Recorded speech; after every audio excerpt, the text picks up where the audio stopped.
c'est un peu une lecture transversale des 11 premiers chapitres du livre de la Genèse. Alors pourquoi les 11 premiers chapitres? Parce qu'ils ont une place particulière. Pas simplement dans le livre de la Genèse, mais je dirais qu'ils ont une place particulière dans l'ensemble de la Bible. Ils forment un peu comme le porche d'entrée, voilà, de la Bible. Et après, le chapitre 11, vous le savez, c'est l'histoire d'Abraham. Et d'une certaine manière, on peut dire qu'avec Abraham, on entre dans l'histoire du salut. Ces récits précèdent. Ce que je vais vous proposer, c'est une lecture de ces récits. Vous avez un peu le plan, je vous ai donné le plan de mon intervention. Ce que je vais donc vous proposer, en fait, je l'avais pensé pour ceux qui ne font pas partie des groupes bibliques. Vous qui faites partie des groupes bibliques, vous aurez l'occasion de travailler chaque texte et vous aurez l'occasion d'approfondir. Donc nous, ce que nous ferons ce matin, c'est parcourir ces 11 récits avec une lecture un peu particulière et par certains côtés novatrice, parce que ce n'est, quand je faisais mes études à l'Institut biblique pontifical il y a très longtemps, ce n'est absolument pas ce que l'on m'avait enseigné, et ce n'est pas non plus ce que j'ai enseigné pendant des années. Mais c'est aujourd'hui, voilà, vous allez le voir, c'est aujourd'hui un thème de recherche qui commence à être reconnu sur ces textes. Alors, les remarques, on va commencer par des éléments plus simples avant d'arriver à la lecture. Les remarques introductives, elles sont très simples. Voilà. C'est que les 11 premiers chapitres de la Genèse, ils font partie des textes bibliques les plus populaires. Où ils faisaient partie des textes bibliques, parce qu'on entre dans un monde où il n'y a plus beaucoup de culture. Je parle pas simplement de culture biblique, de culture. Mais je crois que tout le monde connaissait un peu les récits d'Adam et Ève, la fuite du jardin d'Éden, le meurtre d'Abel par son frère Caïn, le déluge, tout cela, c'était des histoires que l'on connaissait, qui faisaient partie d'une certaine manière d'un arrière-fond un peu populaire, sachant que par ailleurs, et c'est vrai, les artistes se sont beaucoup inspirés de ces récits. On connaît tous vraiment le tableau où l'on voit, il y en a plusieurs d'ailleurs, où on voit Ève croquer la pomme. Vous savez qu'il n'y a pas de pomme dans le récit biblique. Bon, ça, si vous ne le savez pas, vous le verrez. Il n'est absolument pas question de pomme en tous les cas, mais c'est dans l'imaginaire, et encore aujourd'hui, quand on représente la femme en train de croquer la pomme, on pense immédiatement à la faute d'Ève, en oubliant que c'est aussi celle un peu d'Adam, mais ça c'est autre chose. En même temps, je noterai, deuxième remarque, c'est que ces récits qu'on désigne habituellement comme les récits des origines, ils ont une place à part dans la Bible, au point même d'y paraître un peu comme un corps étranger. Pourquoi je dis corps étranger? Parce que dans ces récits, bien évidemment, il n'est pas fait mention d'Israël, il n'est pas fait mention de l'Alliance, il n'est pas fait mention de tout ce qui va être l'histoire du salut. Voilà. Et il faut savoir d'ailleurs que si vous lisez la Bible, vous constaterez que Adam, Ève, Noé, Enoch ne sont pas mentionnés par les prophètes. On ne les trouve pas dans les psaumes. Il faut attendre une littérature tardive, peut-être même celle qu'on appelle un peu intertestamentaire, c'est-à-dire entre la fin de l'Ancien Testament et le début du premier, pour les voir, le nouveau, pour les voir apparaître. Ils n'apparaissent pas dans la Bible. Nulle part, il n'est question d'Adam, nulle part, il n'est question... Par contre, ils vont apparaître dans le Nouveau Testament. Ce qui montre bien qu'on a là affaire comme un corps étranger, et un corps étranger dont on perçoit que sa rédaction est assez tardive. Voilà. Sinon, on ne comprendrait pas qu'il ne soit pas que les prophètes ne les mentionnent pas, on ne comprendrait pas que dans les psaumes ou dans d'autres textes, ils n'apparaissent pas. S'ils n'y apparaissent pas, c'est qu'ils sont sans doute plus tardifs. Quand je dis tardif, c'est plutôt il faut penser l'inverse. Il faut penser plus récent par rapport à nous que beaucoup d'autres textes bibliques. Voilà. Ça, c'est les quelques remarques. Si jamais ce que je vous dis vous intéresse, je vous verrai avec Adélaïde, je pourrai vous donner le texte avec tous les détails de cet entretien. La deuxième remarque, c'est 2 écrits d'origine différente. Autrement dit, ces 11 chapitres de la Genèse sont constitués de 2 écrits d'origine différente, et je viens de le dire, qu'on a reliés tardivement au Pentateuque. Et c'est pas neutre si on les a reliés tardivement et si on a décidé que ces textes introduiraient la Bible. Je vous dirai pourquoi, selon moi, mais c'est une interprétation. Voilà. Alors, pourquoi ces 2 textes sont d'origine différente ? Eh bien, il suffit de regarder les 2 récits de création, chapitre 1 et chapitre 2. Et on constate que l'on a 2 visions assez différentes. Par exemple, le premier récit de création relate la création de la terre par la parole de Dieu dans un cadre temporel extrêmement précis, 7 jours. Et en même temps, on dit une cosmogonie, mais vous me pardonnerez ce mot bizarre, mais qu'est-ce qu'il y a quand on regarde la création ? Il y avait de l'eau partout. Et la première chose que Dieu a faite, ça va être de séparer les eaux d'en bas des eaux d'en haut. Pour que la terre apparaisse, il y avait des eaux partout. Si vous regardez le deuxième récit de création, on nous dit qu'il n'y avait pas d'eau. C'est l'inverse. On nous dit au début qu'il n'y avait absolument pas d'eau et que, justement, c'est quand Dieu a fait pleuvoir que, la végétation, tout a commencé à apparaître. Donc on a des récits qui sont différents, qui correspondent. Alors, d'ailleurs, c'est ce qui faisait que je l'ai enseigné, mais aujourd'hui c'est fini cela. On disait, mais regardez, le premier récit, ça c'est bien, on voit bien que c'est quand même un récit, alors on disait sacerdotal, j'y reviendrai après, on le dit encore aujourd'hui, c'est une sorte de grande liturgie, 7 jours, avec un refrain, et Dieu vit que cela était bon, qui revient systématiquement, et à la fin, après la création de l'homme et de la femme, qui arrive à la fin de la création, on nous dit, et Dieu vit que cela était très bon. Et puis vous avez, donc on disait, ça c'est un récit sacerdotal, c'est une liturgie, on continue à le dire. Mais on disait le second récit, non, le second récit il est primitif quand même. Regardez, ce Dieu qui va modeler l'être humain avec de la terre. On disait non, ça c'est primitif. Dans le premier récit, c'est Dieu qui crée par la parole. Dans le deuxième récit, il pétrit, il modèle, et il va faire la même chose avec la femme qu'il va bâtir. C'est le mot hébreu, à partir du côté, pas de la côte, du côté d'Adam. Voilà. Alors non, ça c'est primitif. Donc ça veut dire que ce récit, vraiment, il a dû être écrit bien avant. On évoquait à l'époque, on évoquait David, l'époque davidique. Aujourd'hui, c'est pas tout à fait la même chose, nous le verrons ensemble. En même temps, deuxième exemple, c'est le récit du déluge.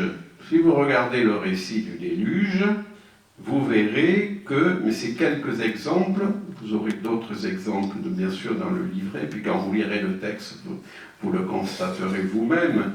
Le déluge, dans une tradition, eh bien, on nous dit que la construction de l'arche dure 7 jours, la pluie tombe 40 jours et 40 nuits, l'assèchement de la terre 21 jours, et on fait le total, on dit c'est une catastrophe qui a dû durer 63 jours. Bon. Mais à l'intérieur du même texte, on nous dit que le déluge a duré 150 jours. Là, on dit c'est bizarre, ça, pourquoi? On nous dit qu'il a duré 150 jours, on précise même, commencé le 17e jour du 2e mois de l'année 600 de Noé, il se termine le 17e jour du 7e mois, du 2e mois, il commence le 2e mois et il finit le 7e mois. Donc beaucoup plus long. Voilà. Une autre différence, toujours dans le récit du déluge, mais il y en a beaucoup d'autres, concerne la nature des animaux qui entrent dans l'arche. Dans le premier récit, on précise qu'il s'agit de 7 couples de tout animal pur. On précise pur, un mâle et sa femelle, et d'un animal impur. 7 couples de tout animal pur, un couple d'un animal impur. C'est tout. Ainsi que, alors que dans l'autre récit, il n'est absolument pas précisé la nature de ces animaux, la dimension de pureté, d'impureté disparaît. Donc c'est quelques exemples, mais vous verrez en travaillant les textes, vous en trouverez beaucoup d'autres, vont donner lieu à ce qui semble désormais acquis, à savoir que dans leur forme actuelle, les 11 premiers chapitres du livre de la Genèse sont issus de 2 grands écrits. 2 grands écrits. L'un relevant de l'école sacerdotale. Pourquoi école sacerdotale? Parce que c'est un récit qui va être sûrement écrit par des prêtres. Par des prêtres durant l'exil. Alors l'exil, 5e, 6e siècle avant notre ère. Et le second récit, donc un récit sacerdotal, et aujourd'hui un autre récit qu'on ne désigne plus comme yaviste, éloïste, ce que l'on faisait il n'y a pas encore très longtemps, mais qu'on désigne comme non sacerdotal. Voilà. Il y a un sacerdotal, il y a un non sacerdotal, et ils sont un peu imbriqués l'un dans l'autre, ces récits. Donc un récit non sacerdotal dont on pense qu'il est un peu postérieur au premier récit. Non pas antérieur, comme on le disait jusqu'à il y a une vingtaine, trentaine d'années. Aujourd'hui, c'est l'inverse. Et pourquoi? Parce que ce deuxième récit, alors, pour faire un exemple, le premier récit de création est typiquement sacerdotal. Le deuxième récit de création, avec le 3e chapitre 3, qui porte sur la désobéissance et non pas le péché. Vous savez que le mot péché n'apparaît qu'avec Caïn. On dit toujours le péché d'Adam et Ève. Non, le mot péché n'apparaît pas là dans ce récit. Là, il s'agit d'une désobéissance, à un interdit. Le mot péché, il apparaît dans le récit d'Abel et de Caïn. Et c'est Dieu qui intervient auprès de Caïn, qui est jaloux. Mais jaloux de quoi? Jaloux du bonheur de son frère.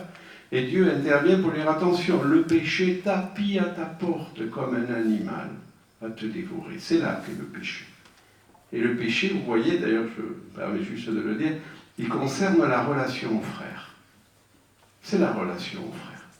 Ce n'est pas une question d'offrande à apporter ou ne pas apporter, c'est la relation au frère. Et ce sera en consonance avec tout ce que la Bible ne cessera de dire. Dans le deuxième récit de création, suivi par le récit de la désobéissance d'Adam et Ève, lui, elle aura une couleur plus sapientielle.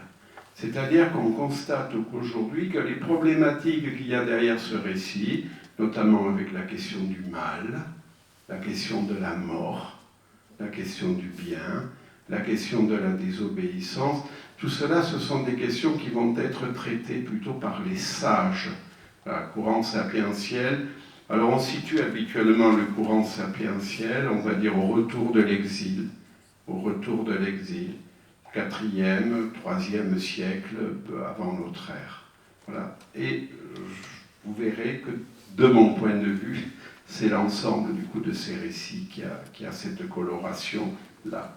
Donc, À partir de là, alors je n'ai pas voulu vous mettre dans la feuille que je vous ai donnée, je n'ai pas voulu vous mettre le découpage, mais vous le trouverez sans doute dans le livret des cahiers évangiles, où vous le trouverez si vous voulez.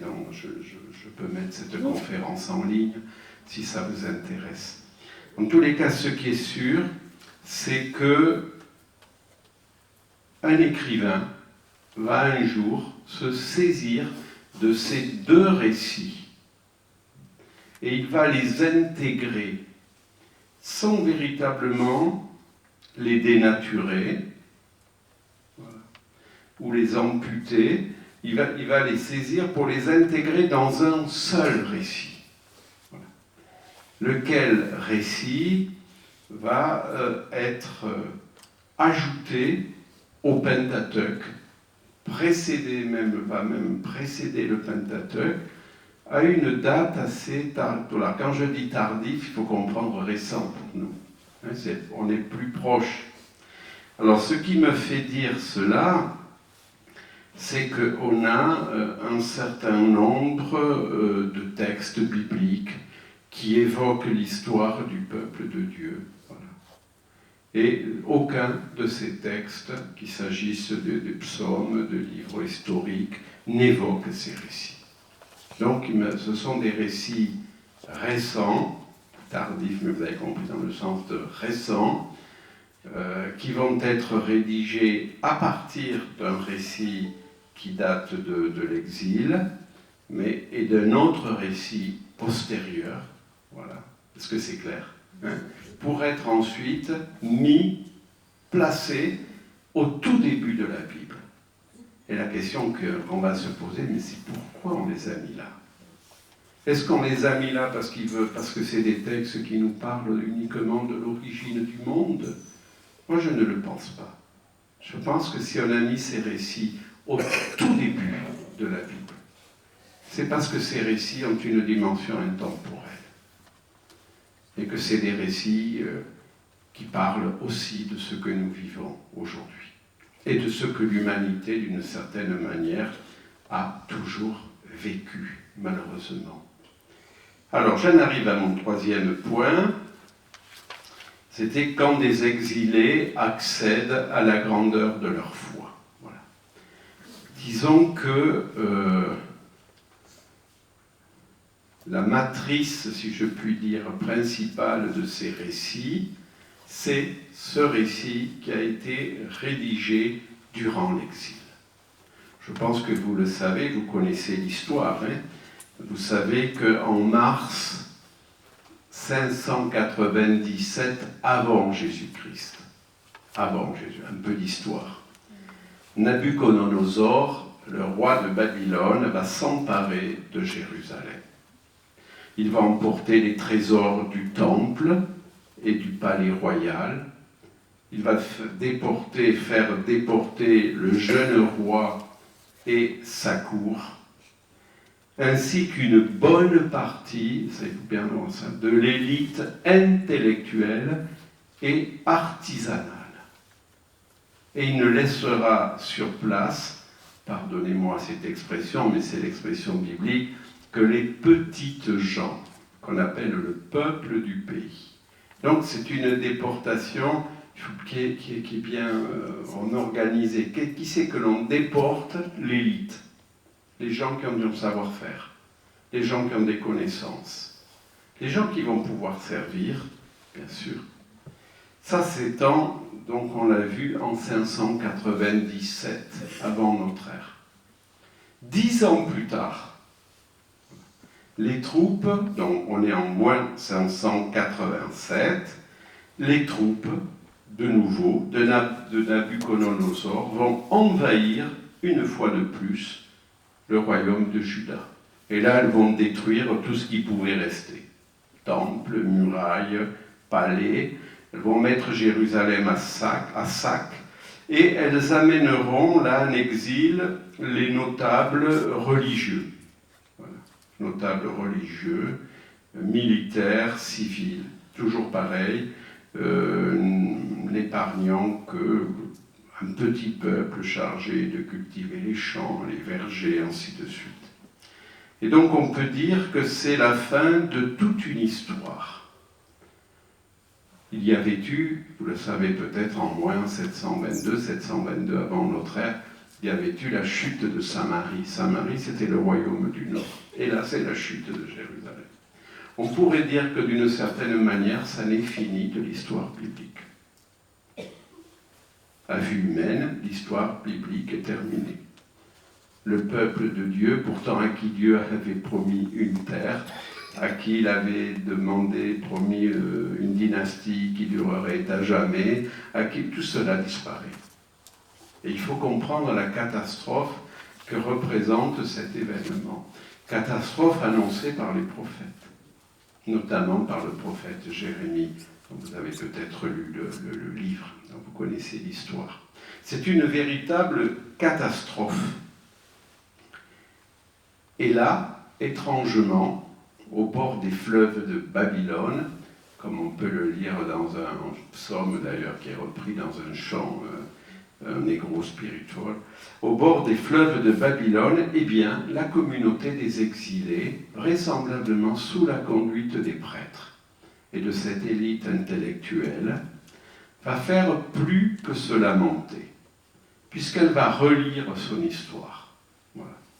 Et de sorte que cette période de détresse, d'obscurité, va devenir le temps d'une renaissance et le temps d'une fécondité insoupçonnée, alors qu'ils ont tout perdu, alors qu'ils auraient toutes les raisons de ne plus croire en leur Dieu, de ne plus croire en les promesses que leur a faites ce Dieu. Les exilés vont comprendre que ce Dieu, c'est le seul Dieu, qu'il n'y en a pas d'autre. Et ils vont comprendre que ce Dieu qui est le seul Dieu, il est le créateur de l'univers. Autrement dit, et c'est toujours important de se le redire, c'est dans une période de grande détresse à vue humaine que ces croyants vont accéder à ce qui est le cœur même de la foi. On pourrait dire qu'elle est la nôtre aujourd'hui. Un seul Dieu. Alors déjà, Isaïe avait un petit peu annoncé cela, mais là, ils vont l'approfondir. Un seul Dieu par qui tout a été fait. Mais ce qu'il faut savoir, c'est qu'en même temps qu'ils vont découvrir cela, les exilés vont aussi le mettre par écrit. Ils vont le mettre par écrit, c'est notamment le premier récit de création. Ils vont le mettre par écrit en s'inscrivant de mythes babyloniens. Voilà. Ça, vous avez cela, vous le trouverez dans le cahier qui va vous être proposé. Il y a notamment à Babylone une grande fête que l'on célèbre en l'honneur de Enuma Elish. Enuma Elish. Plutôt non, une fête, excusez-moi, que l'on célèbre dans un poème qui s'appelle Enuma Elish, en l'honneur d'un grand dieu qui s'appelle le dieu Marduk. Le dieu Marduk. Et de fait, aujourd'hui, on voit bien que le premier récit de création reprend un certain nombre d'éléments de ces récits.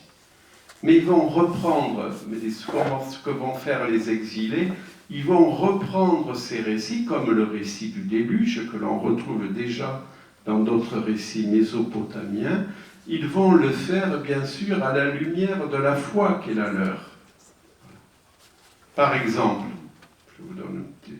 Dans Enuma Elish, on nous dit que l'humanité a été créée à partir du sang d'un Dieu déchu. Ce qui fait que l'humanité, dans ce récit-là, elle porte en elle-même une forme presque de déchéance, puisqu'elle a été créée à partir du sang d'un Dieu déchu. Eux vont dire non.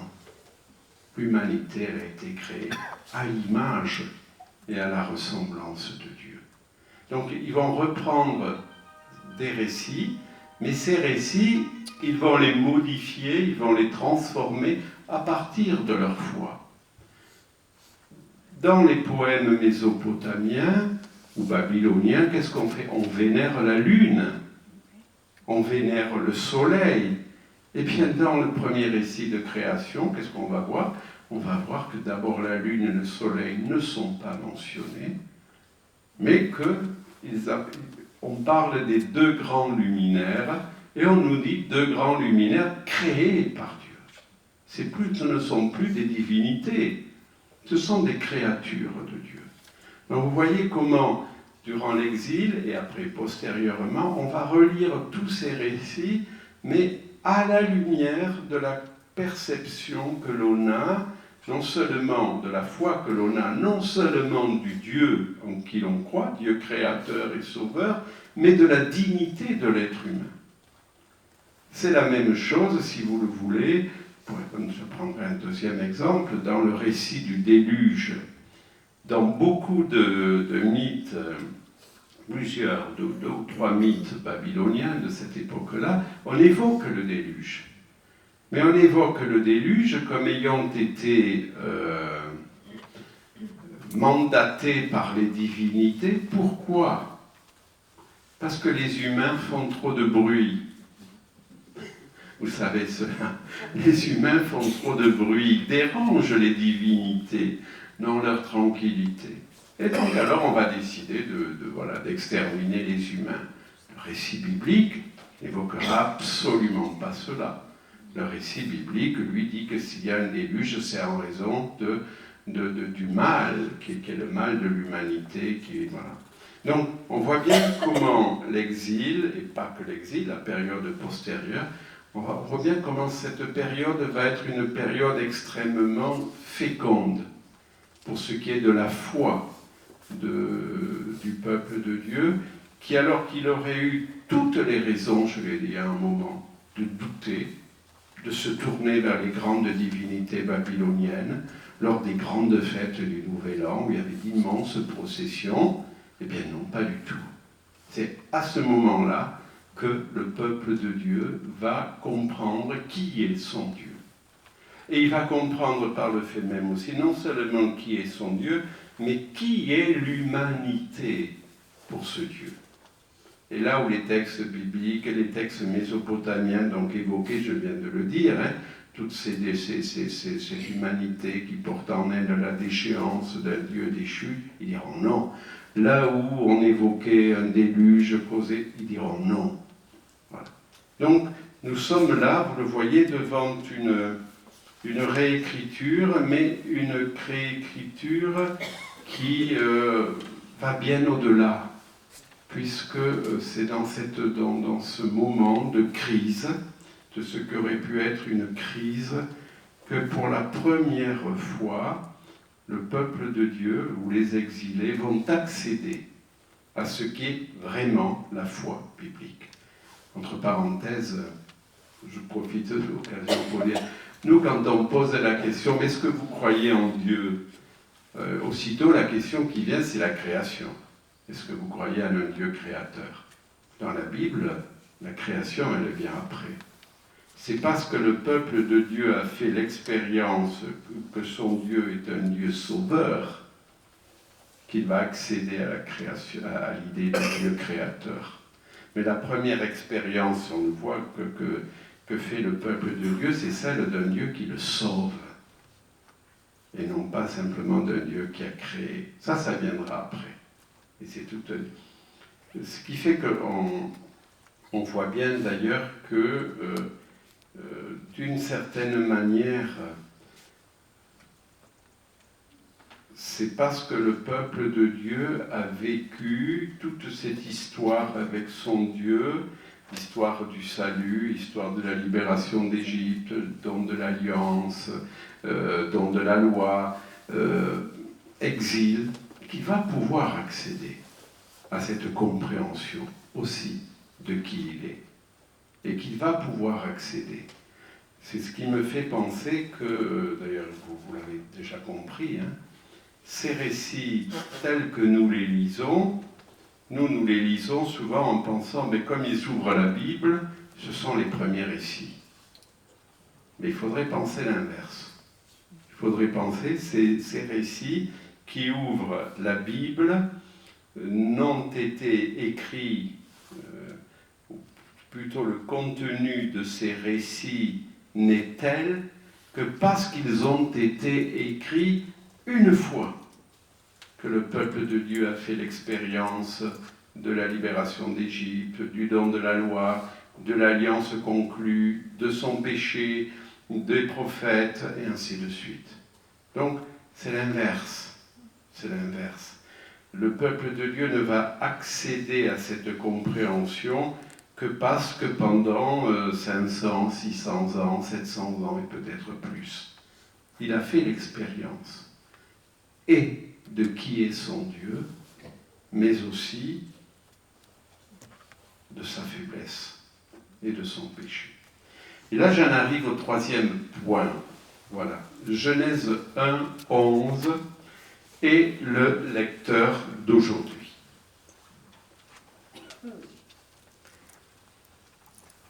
Vous savez, sur le dos de la feuille, et je vous ai mis un peu le résumé, comme ça vous l'aurez. Les questions évidentes que l'on va se poser, d'abord quand on va lire ces récits, elles sont simples. Je les ai mis. En quoi le lecteur d'aujourd'hui, croyant ou non, peut-il se sentir concerné par un récit entaché à ses yeux par tant de mythes? Voilà. Spontanément, on va dire c'est des mythes. Donc ça, c'est des mythes.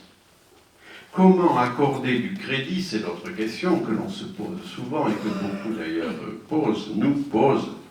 Comment accorder du crédit à une représentation du monde qui ignore tout de la science moderne sur l'origine de l'homme, l'homo sapiens, l'évolution? Autrement dit, ces récits n'ont aucun intérêt. Ils font partie d'une espèce d'imaginaire, voilà, de mythe. Pourtant, et c'est ce que je voudrais faire avec vous, sortir de ces problématiques. Sortir de ces problématiques pour essayer de voir ensemble en quoi ces récits sont d'une actualité et d'une universalité. C'est-à-dire qu'ils échappent, c'est dans ce sens que je disais, qu'ils échappent d'une certaine manière à une temporalité. Parce qu'ils sont universels. Pourquoi ces récits sont d'une actualité et d'une universalité?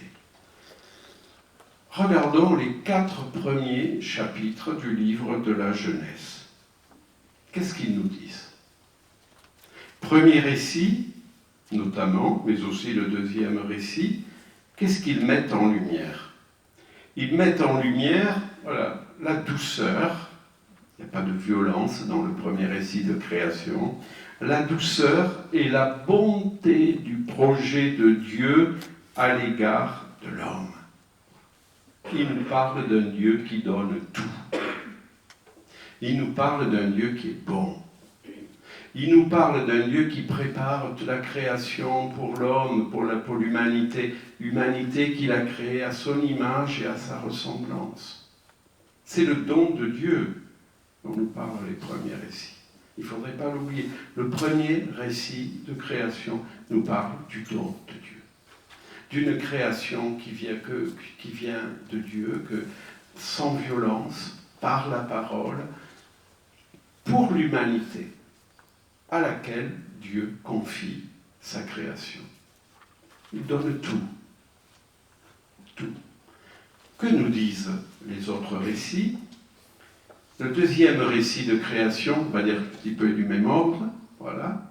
Il nous donne tout, on y reviendra après. Même la loi. Mais ça, on y reviendra après. Et puis, que nous dit le troisième récit de création? Il parle de la solitude de l'humanité. Dès le début. Solitude de l'humanité qui rejette le projet de Dieu, qui désobéit, qui refuse l'interdit, qui refuse la limite et qui se retrouve seul, avec Adam qui se cache, il a peur. Ce n'est plus le Dieu qui donne, c'est le Dieu dont on a peur parce que, voilà, on a désobéi. Et puis que disent les chapitres suivants? La violence. Comment la désobéissance, le refus de l'interdit, le refus de la limite conduit à la violence. Violence qui fait éruption dans l'humanité lorsque celle-ci décide de s'éloigner de Dieu. Et le meurtre d'Abel par Caïn, mais on pourrait dire aussi, dès le début, l'attitude de l'homme vis-à-vis de la femme, dès le début. On constatera aussi,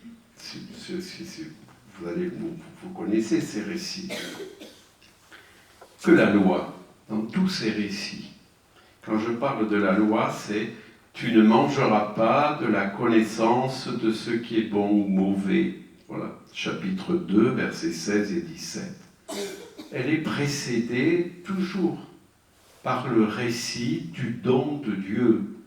Que fait Dieu? Il donne à l'humanité tout.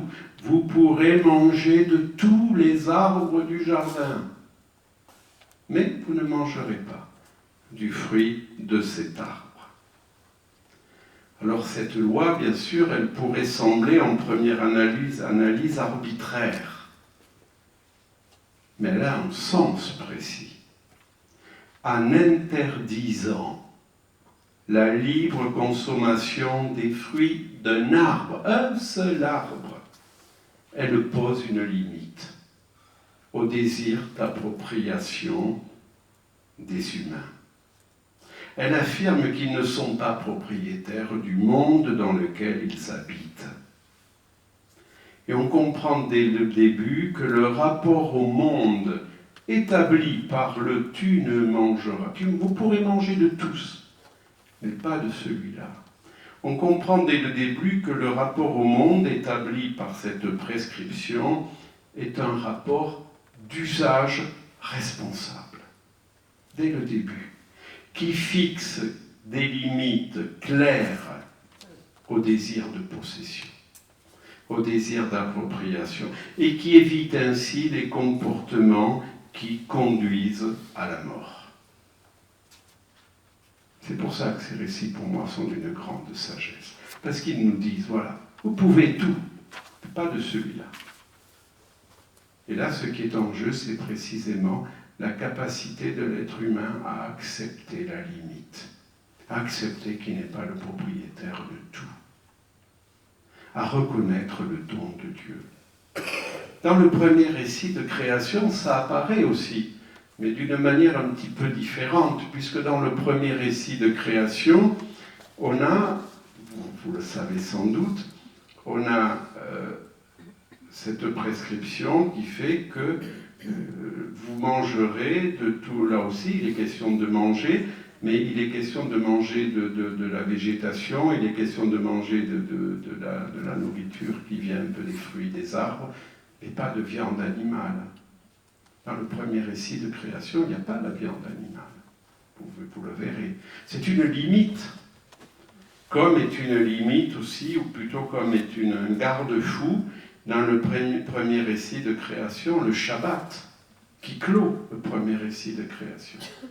Le Shabbat qui, dans la Bible, deviendra une norme extrêmement importante, parce que le Shabbat est là pour dire justement, pour indiquer à l'être humain qu'il n'est pas propriétaire de tout, et qu'il se doit de remettre à Dieu le fruit du travail qui est le sien, il se doit de prendre du temps pour Dieu, et c'est à cette condition-là. Donc on voit bien que dès le début, on a le don de Dieu.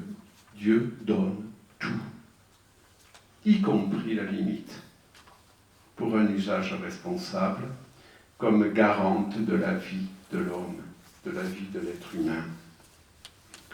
Mais qu'est-ce qu'on voit? On voit dès le début qu'à cette logique du don, qui est celle de Dieu, s'oppose celle d'une autonomie absolue, revendiquée dès le chapitre 3 par l'être humain, dès le début. L'être humain qui s'affranchit de la limite et qui sombre dans un monde marqué par la violence. Lorsque vous lirez le chapitre 3, vous verrez d'ailleurs que le serpent gomme le don de Dieu. Le serpent gomme le don de Dieu, c'est pas neutre. Le serpent, il dit, alors Dieu vous a dit de ne pas manger d'eux. Il oublie de dire, Dieu vous a dit que vous pouvez manger de tous les arbres, et pas de celui-là. Non, que fait le serpent? Mais c'est très humain, c'est universel. Il suffit de dire à un enfant, peut-être, même quand on est grand, de ne pas faire quelque chose pour qu'aussitôt on veuille le faire.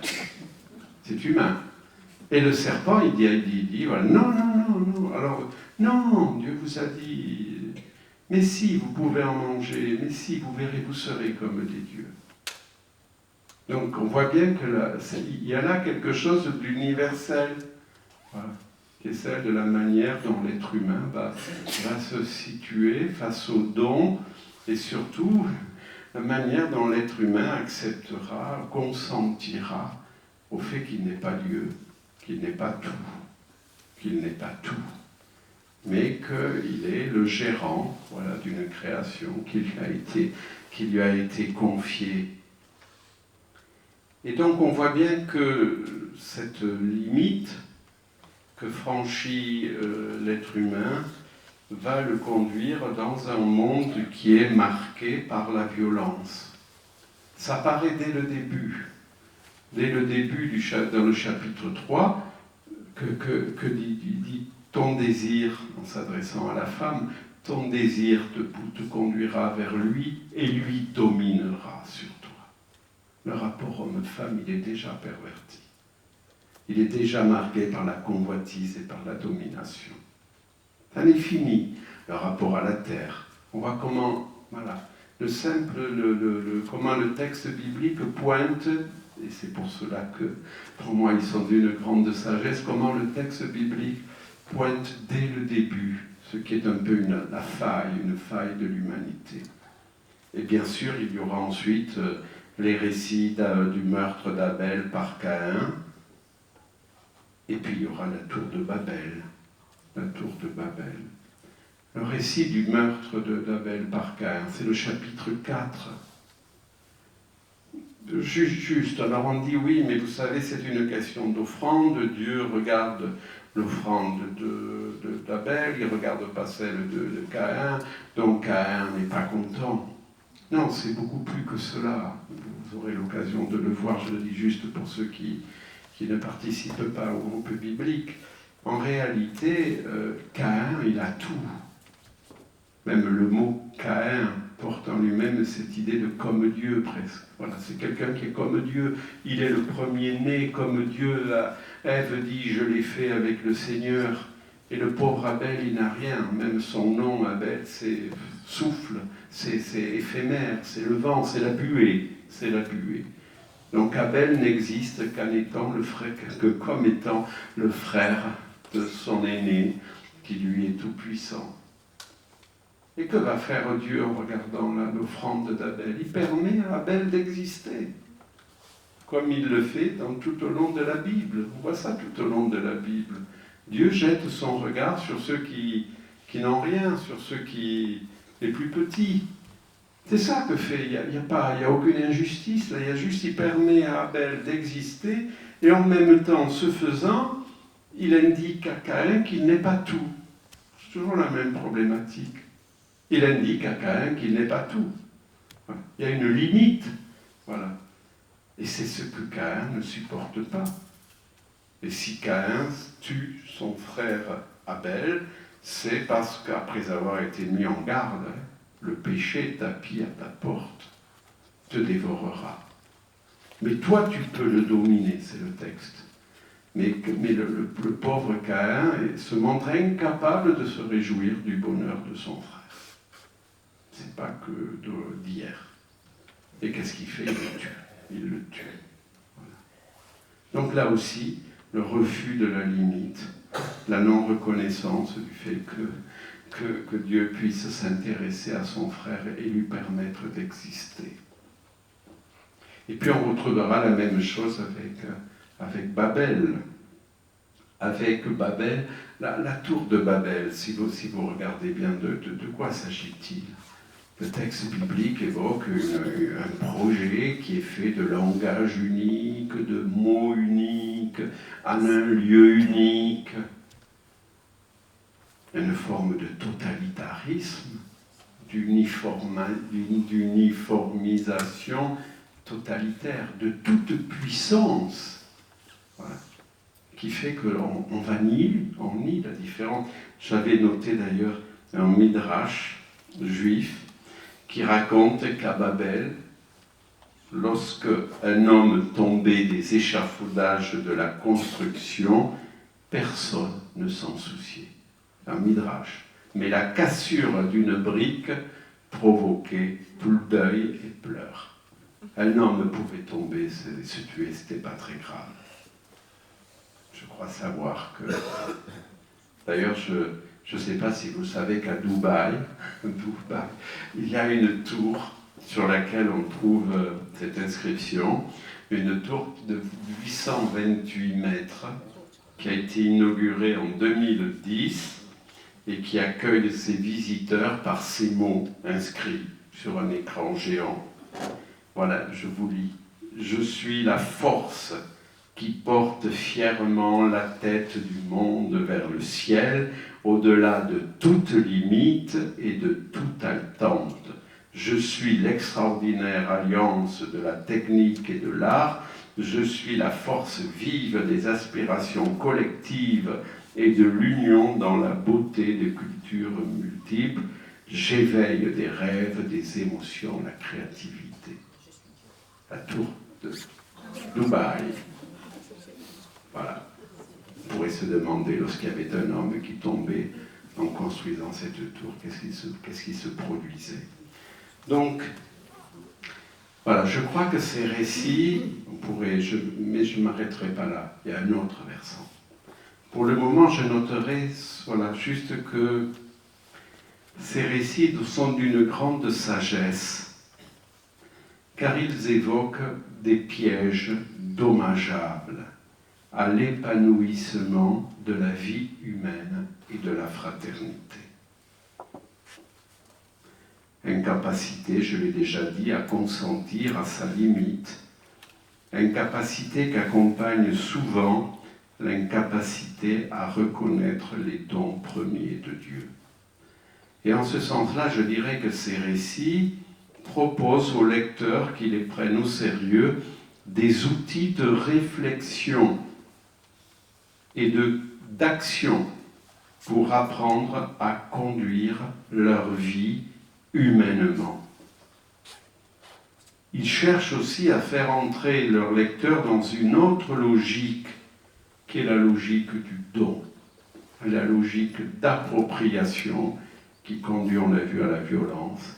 Il y a une autre logique, c'est celle du don, selon laquelle le monde et les biens qu'il contient sont reçus par l'être humain comme des réalités qui le précèdent et qui bannissent toute forme de domination ou de possession exclusive.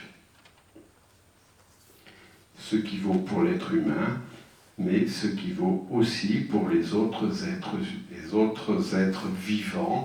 Je pense aux animaux, aux plantes, dont voilà, le rapport justement à ces êtres vivants est souvent vicié par notre instinct de domination, pouvant aller jusqu'aux manipulations, aux exploitations les plus brutales.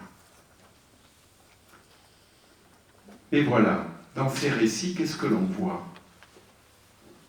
On voit bien le danger de l'humanité et on voit bien comment, de fait, très vite, dès le début, l'être humain s'est montré incapable, d'une certaine manière, de consentir à ce qu'il est, de reconnaître la grandeur du don de Dieu. On pourrait en rester là, et là nous aurions quelques raisons de désespérer. Mais ces récits sont traversés par une espérance.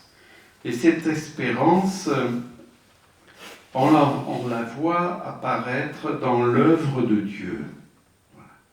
En même temps, je dirais que les personnages humains adoptent des comportements nocifs, dangereux, où leur vie vient s'embourber. Un autre acteur travaille à préserver ou à restaurer la vie dont il est le créateur, ainsi que l'ordre où elle peut s'épanouir. Et cet acteur, évidemment, vous l'avez compris, il s'agit de Dieu que l'on voit agir dès le début, avec des interventions qui chaque jour ont pour visée de promouvoir, de défendre la vie, la fraternité, la dignité de chaque être humain. Cela apparaît notamment dans le premier récit de création, où qu'est-ce que l'on voit ? On voit Dieu qui vient coudre, vous regarderez ce texte, des tuniques de peau dont Adam et Ève se couvriront. C'est un petit geste, mais autrement dit, Dieu prend acte de la vulnérabilité de l'être humain.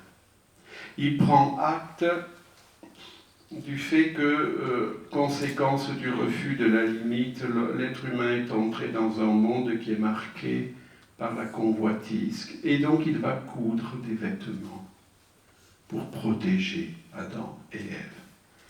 On dit même d'ailleurs que l'expulsion du jardin d'Éden pourrait être un signe aussi de protection.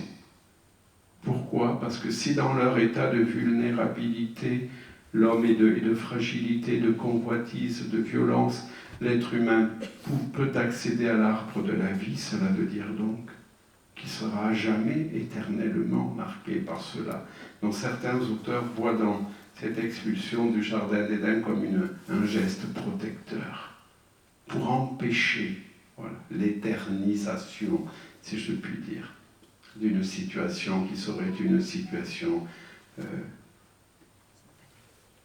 invivable pour l'être humain. De même, regardez Caïn. C'est la même chose que l'on va retrouver avec Caïn. Que fait Dieu ?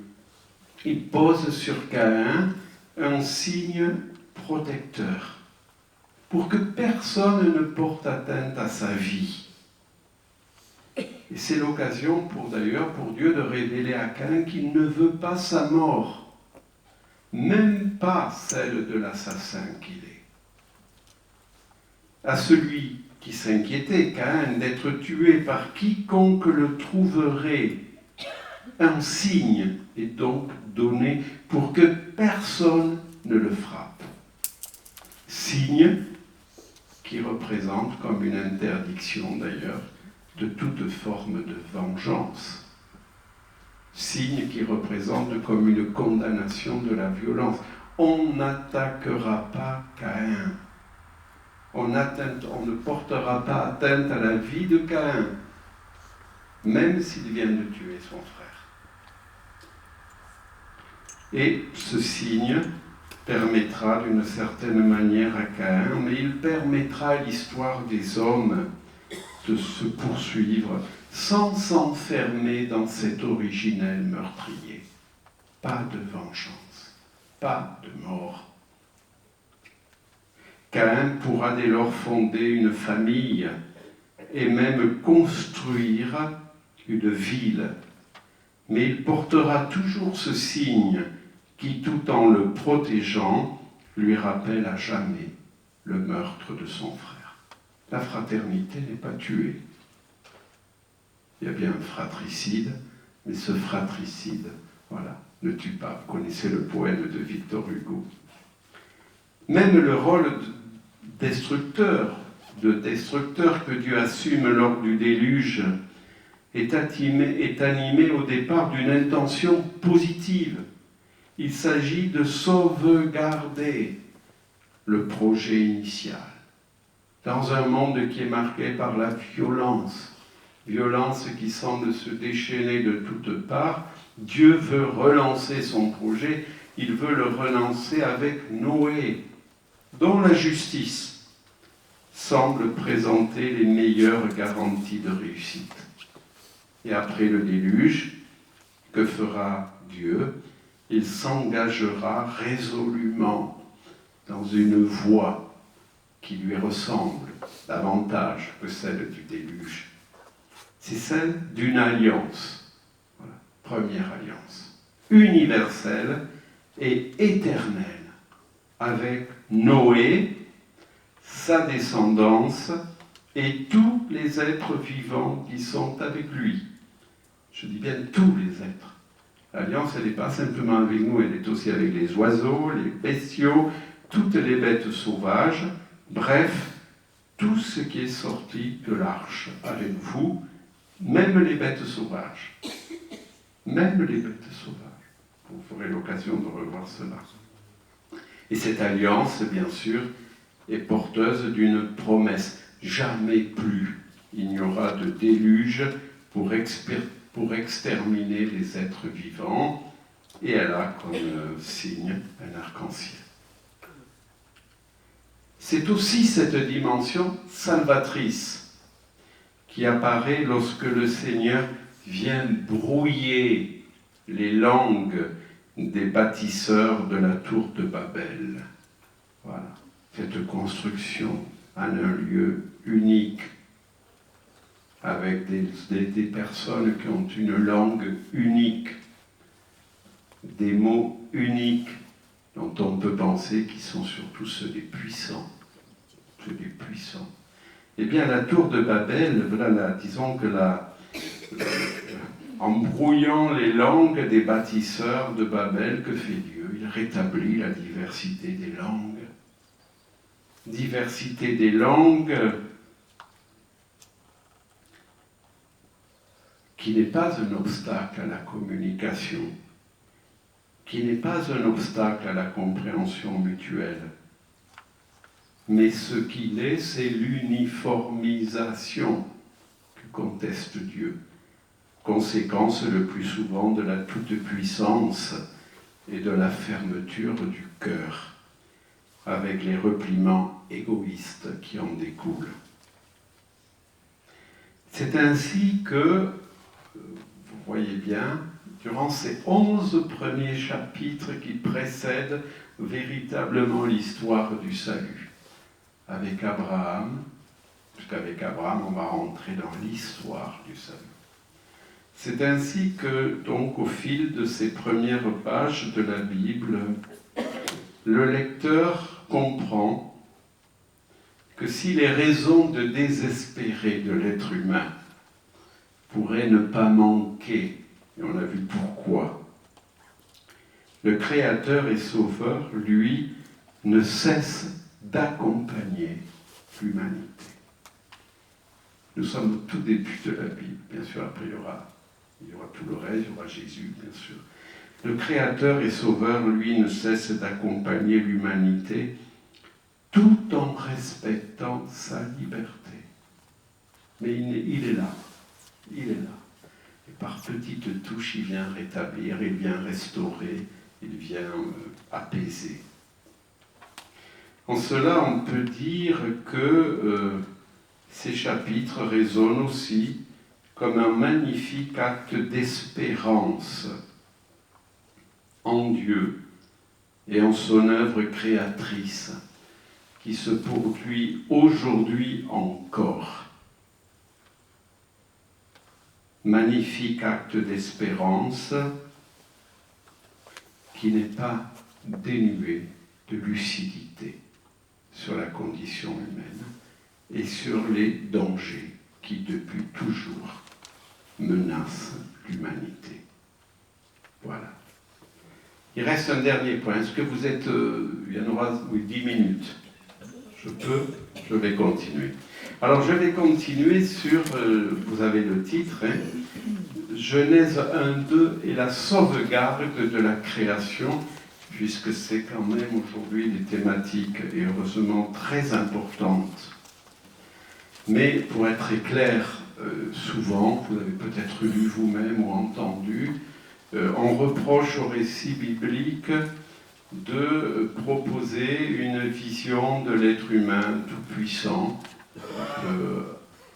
asservissant, et on reproche au texte biblique d'être à l'origine d'une exploitation, voilà, de la création. Alors on ne parle pas de la création, pas de la nature, on oublie souvent que c'est la création, mais on dit, voilà, mais ces récits ont alimenté une vision de l'homme tout-puissant vis-à-vis du monde animal, tout-puissant vis-à-vis de tous les êtres vivants. J'ai lu ça plusieurs fois dans certains types. Alors, et on parle par exemple du judéo-christianisme qui serait à l'origine de toutes ces exploitations. Alors, ce que je voulais faire, c'est relire avec vous ces récits, exactement ces 2 ou 3 versets, pour bien comprendre ce qui se joue là. Lorsqu'il évoque la grandeur de l'humanité, le premier récit de création, à 3 reprises, mentionne une mission que l'être humain, en tant qu'image de Dieu, et je dis bien l'être humain, homme et femme, pas oublier, exercera, domination, mission que l'être humain exercera sur la terre et l'homme, le monde animal. Voilà, vous connaissez ce verset, premier verset. Faisons l'homme à notre image, selon notre ressemblance, et qu'il soumette les poissons de la mer, les oiseaux du ciel, les bestiaux, toute la terre et toutes les petites bêtes qui remuent sur la terre, et qu'il soumette poissons, oiseaux, bestiaux, petites bêtes. 2 versets plus loin, cette mission est également présentée comme une domination. Alors, qu'est-ce qu'on lit ? Soyez féconds et prolifiques, remplissez la terre et dominez-la. Donc, soumettre, dominer. Au premier abord, on est surpris de voir le narrateur biblique utiliser des verbes soumettre, dominer, qui semblent suggérer, enfin ils font plus que suggérer, une domination violente, très éloignée de nos préoccupations en matière de développement durable et responsable. Une lecture plus attentive du texte biblique révèle cependant que cette mission de domination ne concerne ni le ciel, ni le temps, ni les autres hommes. La suite. Pas plus qu'elle ne peut être exercée n'importe comment. C'est ça qui importe. Pas plus qu'elle ne peut être exercée n'importe comment. Puisque c'est dans sa manière, c'est ça qu'il faut que nous comprenions, c'est dans sa manière de dominer, de soumettre d'une certaine manière, que l'être humain engage sa vocation d'homme créé à l'image et à la ressemblance de Dieu. C'est en tant qu'il a été créé à l'image et à la ressemblance de Dieu que l'être humain, homme et femme, n'oubliez pas, j'insiste, les deux, c'est pas uniquement les hommes, c'est homme et femme, c'est en tant qu'il a été créé à l'image et à la ressemblance que l'être humain reçoit cette mission. Autrement dit, c'est dans sa manière de dominer, dans sa manière de soumettre, qu'il engage, voilà, cette dimension profonde qui est en lui, celle d'être image et ressemblance de Dieu, et non pas image et ressemblance des instincts de possession et d'appropriation dont on a vu qu'ils sont souvent la conséquence du refus de la limite ou du non-consentement, voilà, à ce qu'il est créé. Autrement dit, qu'est-ce que je veux dire ? À l'image du Dieu créateur, quand on voit Dieu qui crée, regardez le premier récit de création, qu'est-ce qu'il fait ? Il fait émerger la lumière des ténèbres, puis sans violence, il n'y a pas de violence dans le récit de création, il sépare, il met de l'ordre dans le chaos primitif. Il n'y a pas de violence, il sépare, il met de l'ordre, il distingue. Donc on peut dire que, à l'image du Dieu créateur, qui sans violence met de l'ordre dans le chaos primitif, la domination exercée par l'être humain est au service de l'épanouissement de la création et de sa mise en ordre pacifique. Loin d'être une seigneurie illimitée et violente sur les animaux et la terre, le pouvoir des humains est ainsi assorti d'une responsabilité.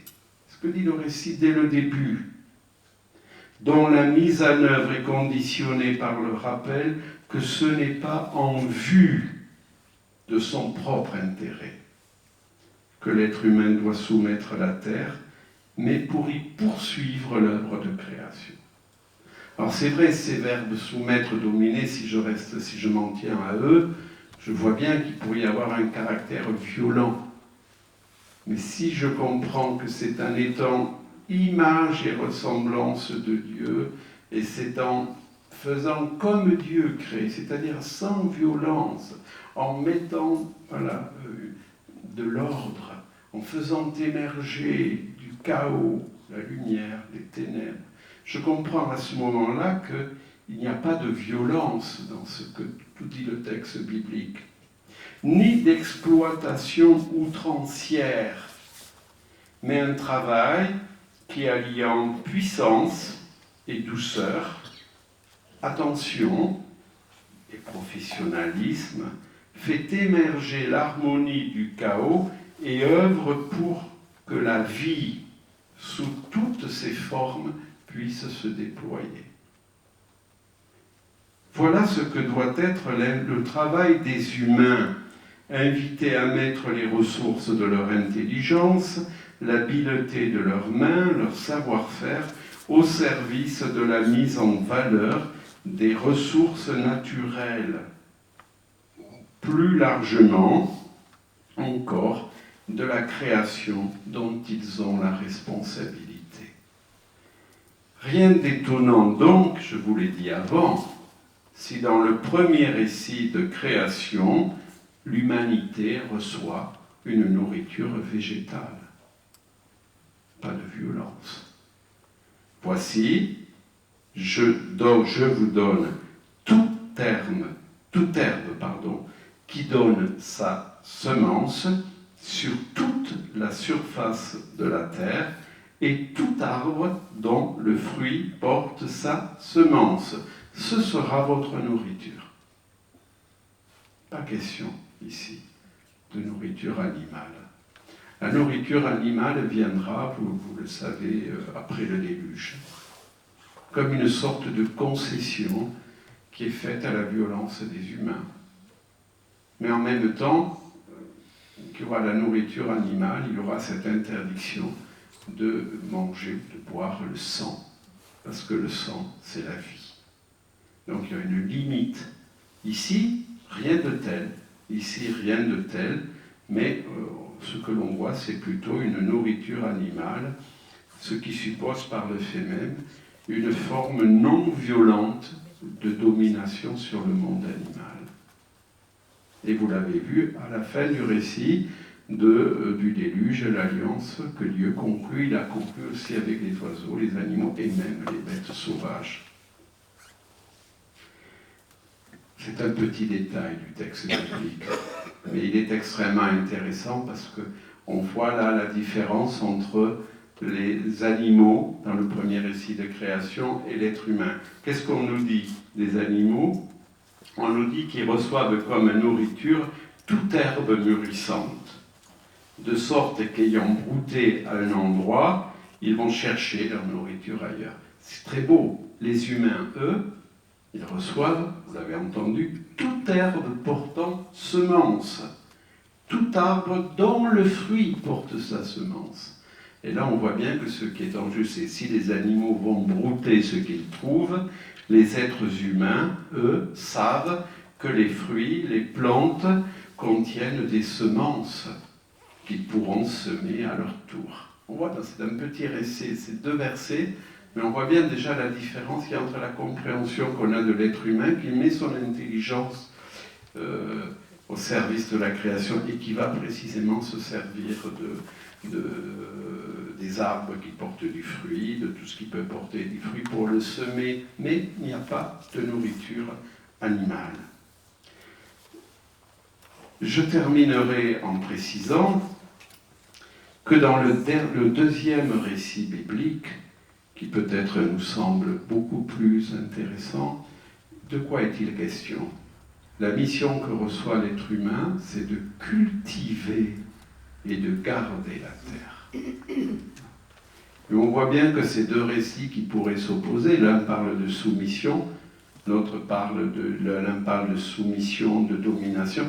Là, il est question de cultiver et de garder la terre, ou le jardin, la terre en tous les cas. Donc évidemment, il n'y a pas ici de violence. En même temps, quand on parle de cultiver, en hébreu, il faut savoir que c'est le même mot qu'on utilise en hébreu pour dire rendre un culte à Dieu et cultiver la terre. En cultivant la terre, l'homme rend, l'être humain rend un culte à Dieu. Et on voit bien déjà ce que le mot cultiver et ce que les mots garder contiennent comme réalité non violente, c'est même l'inverse. Donc on peut dire que les 2 récits s'équilibrent. Et puis, il y a, je le précisais dans le premier récit de création, juste, enfin, la domination des êtres humains sur la terre et les animaux est régulée par le 7e jour, le jour du Shabbat. À l'image de Dieu qui s'arrête et contemple l'œuvre qu'il faisait, les hommes, les humains, pour bien exercer le pouvoir qui leur a été confié sur la terre et sur les animaux et sur tous les êtres vivants, doivent donc s'arrêter. Ça peut sembler banal, s'arrêter. Ils peuvent alors prendre du recul, évaluer ce qui est bon pour la planète et pour l'humanité, se rappeler qu'ils ne sont pas la mesure de toute chose, mais seulement l'image de celui à qui appartient l'univers et tout ce qui l'habite. En souvenir que Dieu ne faisait pas tomber ce jour-là, en souvenir de la manne que Dieu ne faisait pas tomber ce jour-là, ils se souviennent aussi que l'être humain ne vit pas seulement de pain, mais qu'il vit de tout ce qui sort de la bouche de Dieu. Je vous remercie.